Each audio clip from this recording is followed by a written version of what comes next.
নাই কোনো সমস্যা তেনেকুৱা হোৱা নাই হাগ্ৰামা মহিলাই ডাঙৰীয়া পিটিশ্যন এটা দিছে ৰিট পিটিশ্যন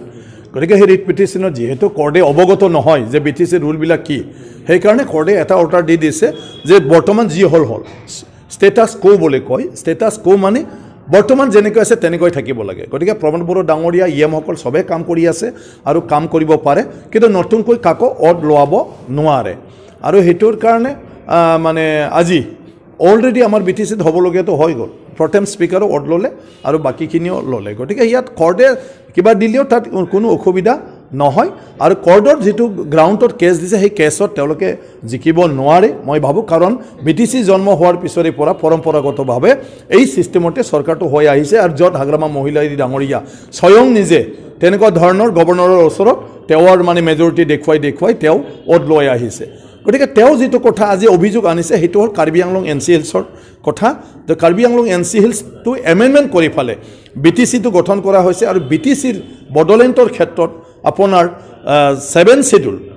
ইণ্ডিয়ান কনষ্টিটিউশ্যনৰ 7 শিডিউলত যিটো ক্ষমতা প্ৰদান কৰা আছে ৰাজ্যবিলাকক সেই ক্ষমতাটোকে বিটিচিটো দিছে আৰু যি ক্ষমতাক যদি আপুনি মানে কি কয় প্ৰয়োগ কৰিব যায় ব্যৱহাৰ কৰিব যায় তেতিয়া তাত কিছুমান নিয়মাৱলী আইন কানুন বনাব লাগে থাকিব লাগে আৰু হেতুৰ কাৰণে কাৰ্বি আংলং এনচি হিলছত এছেম্বলি নাই কিন্তু বডোলেণ্ডত এছেম্বলি দিয়া হৈছে গতিকে সেই হিচাপে বডোলেণ্ডৰ আমাৰ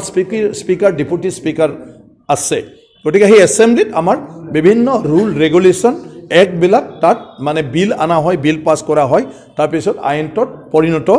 হয় গতিকে সেইটোৰ কাৰণে বডোলেণ্ডৰ চৰকাৰ গঠন কৰাৰ প্ৰক্ৰিয়াটো ৰাজ্য চৰকাৰ আৰু কেন্দ্ৰীয় চৰকাৰৰ নিচিনা আৰু সেইটোকে আমি 2005 চনত কথা পাতি পালে ফাইনেল কৰি লৈছিলে আৰু ইয়াৰ ৰুলটো বনাই ল'বৰ কাৰণে সেই সময়ত কোৱা হৈছিলে কিন্তু হাগ্ৰামা মহিলাই ডাঙৰীয়া যোৱা 15 বছৰ তেনেকুৱা ধৰণৰ আইন কানুনৰ কোনো কামেই নকৰিলে তেওঁ মানে এই ৰুলবিলাক তেওঁ কৰি নথলে আৰু আজি যিটো কৈছে সেইটো কাৰ্বি আংলং আৰু এনচি হিলছতহে আমাৰতো স্পিকাৰ ডেপুটি স্পিকাৰ তেওঁলোকৰ চেয়াৰমেন ভাইচ চেয়াৰমেন আমাৰতো এছেম্বলি বহে তেওঁলোকৰ জেনেৰেল কাউন্সিল বহে গতিকে কাৰ্বি আংলঙত কি হয় জেনেৰেলি চিফ যদি পাতিব লাগে তেতিয়া প্ৰথম চেয়াৰমেনক তেওঁলোকে আগতে পাতি ল'ব লাগে আৰু চেয়াৰমেনে জেনেৰেল কাউন্সিলৰ মিটিং মাতে আৰু জেনেৰেল কাউন্সিলটো কোনে চিফ হ'ব মেজৰিটিৰ লগত কথা নাই সি নমিনেশ্যন দিয়ে আৰু তেতিয়া 2-3 জন যেতিয়া নমিনেশ্যন থাকে তেতিয়া তাত ভোটিং হয় আৰু সেই ভোটিঙৰ দ্বাৰাহে তাত চিফটো সিলেকশ্যন হয় ইলেকশ্যনৰ দ্বাৰা গতিকে আমাৰ বিটিচিটো সেইটো প্ৰক্ৰিয়া নাই আমাৰ হ'ল এছেম্বলি আৰু আমাৰ হ'ল স্পিকাৰ ডেপুটি স্পিকাৰ গতিকে আমাৰ ৰাজ্যৰ নিচিনা যিজনে প্ৰথম জিকিব তেওঁৱে মানে কি কয় যাৰ মেজৰিটি আছে তেওঁ ক্লেম কৰিব গতিকে হিচাপে সেইটো হৈ আহি আছে আপোনালোকে শুনানি যেটো হাগ্ৰামা মহিলাই ডাঙৰীয়া অভিযোগ কৰি আছে যে সিঙ্গল মেজৰিটিৰ কাৰণে তেওঁকহে মাতিব লাগিছিল আসলতে হাগ্ৰামা মহিলাই ডাঙৰীয়া নিজে প্ৰথম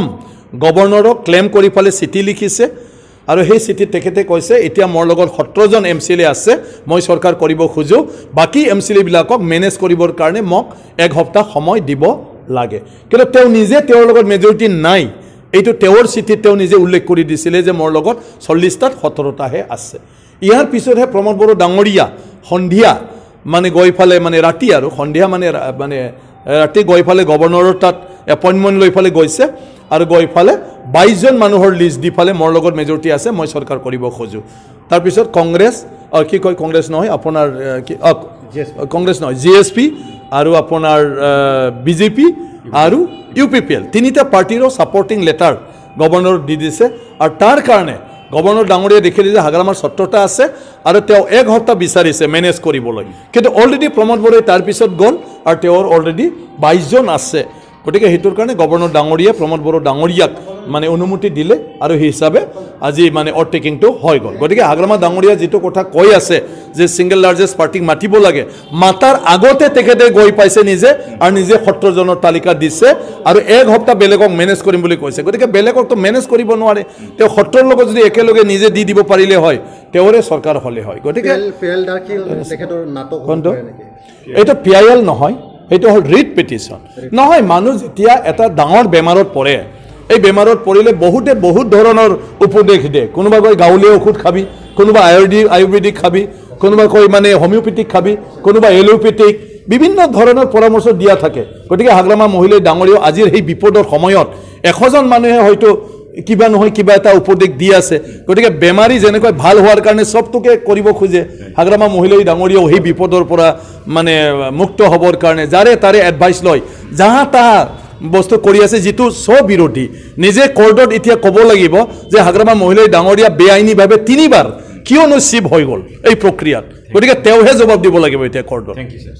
একো শুনানি ৱেইট কৰিব নালাগে কাম চলি আছে আমাৰ প্ৰমোদ বড়ো ডাঙৰীয়া কাম কৰি আছে আপোনালোকে সোমবাৰত অফিচত যাওক সোমবাৰত নৰ্মেলি কাম চলিব চিভ আৰু ইএম সকলৰ মাত্ৰ কোৰ্টে কৈছে মানে নতুন আৰু একো কৰিব নালাগে মানে 22 তাৰিখলৈকে গতিকে এইটো কথা পাৰুখেৰীয় যিকেইটা আপোনালোকৰ কলিগ আছিলে তেওঁলোকক গুৱাহাটীৰ পৰা শ্বিলঙলৈ পঠোৱা হ'ল কি কাৰণ হ'ব পাৰে না সেইটো আমাৰ নিজৰ নিজৰ পাৰ্টিৰ কথা ইয়াতো একো কাম নাই নিজৰ কথা আমাৰ এতিয়া নৰে বাবা না অভিযোগটো তোমালোকে হাগ্ৰামাৰ শুনি আছে কেলে বিপিএফৰ শুনি আছে কেলে হাগ্ৰামা বিপিএফ চৰকাৰেও কৰিব নোৱাৰে একো কৰিব নোৱাৰে গোটেই এমচিলেক তেওঁলোকে টপলা বান্ধি লৈ ফালে ইফালৰ পৰা ইফালে কিয় ঘূৰাই আছে আমিতো চৰকাৰ কৰিছোঁ চৰকাৰ কৰোঁতে আমাৰ কিছু ঝামেলা আছে অফিচিয়েলি গতিকে এই অফিচিয়েলি ঝামেলাবিলাকক আমাৰ একেলগে কৰি যাই থাকিব লাগে এতিয়া আমাৰ 3টা পাৰ্টিৰ চৰকাৰ 3টা পাৰ্টি লগ হৈ থাকিব লাগে 3টা পাৰ্টিৰ এমচিএল লগ হৈ থাকিব লাগে সেইটোৰ কাৰণে কেইদিনমান একেলগে আমাৰ পাৰ্টিয়ে সেইটো ব্যৱস্থা কৰিছে তাতো কাকো হিংসা কৰিবলগীয়াতো একো নাই গতিকে আমি আমাৰ পাৰ্টিৰ মতে আমি তেওঁলোকক মানে এই প্ৰব্লেমবিলাক মানে যেতিয়াই গভৰ্ণৰ তাত যাব লাগে যেতিয়াই ক'ৰবাত যাব লাগে যেতিয়াই অটেকিং কৰাৰ এটা ব্যৱস্থা কৰিব লাগে ঘৰে ঘৰে গ'লে খবৰ বাতৰি দিয়া আৰু একলগ হৈ থকা 3টা পাৰ্টি আমাৰ সদায় ইএম ডিপাৰ্টমেণ্ট কিবা কিবি ভাগ বিতৰণৰ আমাৰ কথা আছে গতিকে আমি 3টা পাৰ্টি আমাৰ সুবিধামতে আমি কৰি আছোঁ গতিকে ইয়াত একো তেনেকুৱা ধৰণৰ নাই চবেই কৰিব পাৰে সেইটো নিৰ্বাচনৰ পিছত বিফেভৰ ঘূৰ্ণি হোৱাৰ সম্ভাৱনা আছে নেকি কোনটো বিফেভৰ ফলাফল কিয় নিৰ্বাচনটো পিছত হৈয়ে থাকিল এতিয়া নিৰ্বাচন ৰিজাল্ট ফলাফল হোৱাৰ পিছত বিফেভৰ যিটো ইলেক্টেড মেম্বাৰ কহনীয়া মানে অলৰেডি ৰেৱৰিৱা নাৰ্জাৰী ডাঙৰীয়া বিপিএফত জইন কৰিছে সেইটো ডাঙৰ কহনীয়া আৰু এতিয়া 4-5টামান আমাৰ লগত অলৰেডি যোগাযোগত আছে হা ৰেৱৰিৱা নাৰ্জাৰী সেইটো বিপিএফৰ ৰেৱৰিৱা নাৰ্জাৰী বিজেপিত যোগদান কৰিলে ইয়াৰ পিছত আৰু 5টামান আমাৰ লগত যোগাযোগ হৈ আছে গতিকে কহনীয়া ডেফিনেটলি হৈছে আৰু ডেফিনেটলি হ'ব কাৰণ চবেইতো কাম কৰিম বুলিহে পাৰ্টি কৰে গতিকে আজি যিটো পাৰ্টিয়ে চৰকাৰত নাহিল তাৰ ছাপৰ্টাৰ আহিব তাৰ কৰ্মী আহিব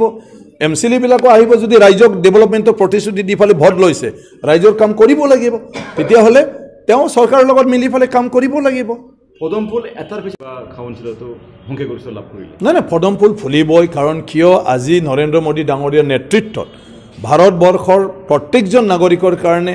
যি ধৰণৰ আঁচনিবিলাক লোৱা হৈছে যিটো অকল আন্তঃগাঁথনি নহয় ৰাস্তা পদূলি কিবা কিবি মাত্ৰ নহয় ব্যক্তিগত জীৱনলৈকে উপকাৰ হোৱা আপোনাৰ গেছ চিলিণ্ডাৰলৈকে পাইছে চাউল ফ্ৰী পাইছে আপোনাৰ বিএমআই ঘৰ যাৰ ঘৰ নাই সি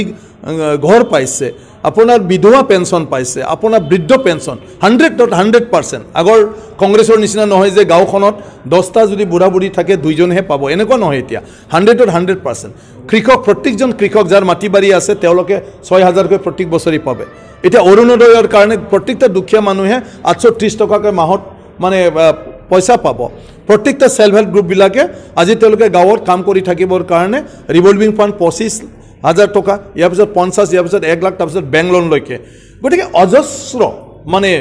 আঁচনি আছে আপোনাৰ বেমাৰ আজাৰৰ ক্ষেত্ৰত ডাঙৰ যদি বেমাৰ হয় মাটি বাৰী যাতে বিক্ৰী কৰিব নালাগে তাৰ কাৰণে আয়ুষ্মান ভাৰত আঁচনি আছে আপোনাৰ অটল অমৃত যোজনাৰ আঁচনি আছে গতিকে ইমানখিনি ব্যক্তিগত জীৱন উপকৃত হোৱা এই দলক সহযোগ নকৰি কোন আৰু একো কৰিব নোৱাৰা দলৰ লগত থাকিব গতিকে সেইটোৰ কাৰণে বিজেপিলৈ আহিছে বিজেপিত এনে অহা নাই যে বিজেপিৰ যেটো নৰেন্দ্ৰ মোদী ডাঙৰীয়াৰ মানে আজি সেন্ট্ৰেল গভৰ্নমেণ্টৰ যিখিনি পৰিকল্পনা আৰু সেই পৰিকল্পনাৰ যিবিলাক আঁচনি উপযুক্ত আঁচনি লৈছে প্ৰত্যেকজন মানুহে বেনিফিট হ'ব পৰাকৈ সেইটো কাৰণে সবে আকৃষ্ট হৈ পালে তাত জইন কৰিছে পিটিসি অঞ্চলত এছেম্বলি ইলেকশ্যনৰ আগত আৰু বহু ৰটি মৰটি আহিব পাৰে নেকি বিপি ফলৰ পৰা আৰু ডেফিনেটলি আহিবও পাৰে বা নাহিবও পাৰে কিন্তু আমাৰ কথাটো হ'ল কি এছেম্বলি ইলেকশ্যনৰ ক্ষেত্ৰত আমি বিজেপি দলে এইবাৰো মানে ভাল ৰিজাল্ট কৰিব আৰু অসমত বিজেপিৰে চৰকাৰ হ'ব থ্যাংক ইউ